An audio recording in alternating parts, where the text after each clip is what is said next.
I set basically my interface with the leadership of the industry, which were a number of individuals, is the following.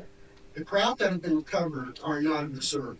They're not made by human hands. They are not from this planet. They are not human. They are an alien technology, whatever the word alien means.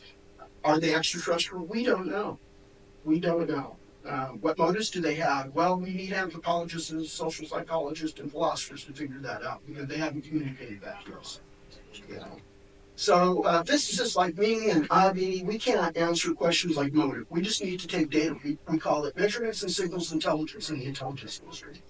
And Avi, I support 1,000% because we need him to do what he needs to do. UAPx is another group from the University of Albany and Albany, New York. They're doing that as well. And there are other groups out there building up their own sensor speeds to try to scan the sky full-time, 24/7 to look for something that's high, and definitely not weather, definitely not an aircraft, and definitely not a kid's little quadcopter. Well, thank you, Dr. Davis. My recommendation would be at some point here to get to a classified setting like some of the rest of us have already done that before. Yeah.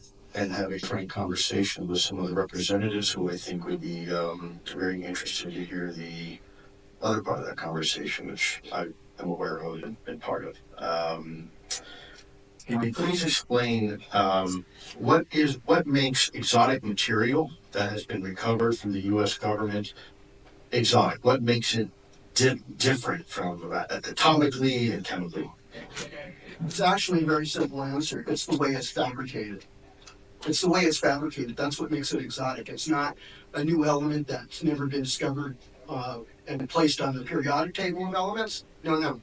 The materials are in the periodic tables. They're either radioactive isotopes that we already know of, or they're any of the other non-radioactive, non-actinide elements on the table. It's just the combination of the materials is unusual. It could be that you could say that that's exotic, but it's the composition. It's how you build the craft, the materials that form the craft, and everything inside the craft. It's quite exotic because one of the company's leadership was a young material scientist when he graduated with his doctorate in material science from one of the universities in Illinois back in 1970. And he was hired by Ben Rich to work with him and a team at Scopeworks. That was the Advanced Projects Development Agency. I think it's West Lockheed Aircraft, as we called it back in those days.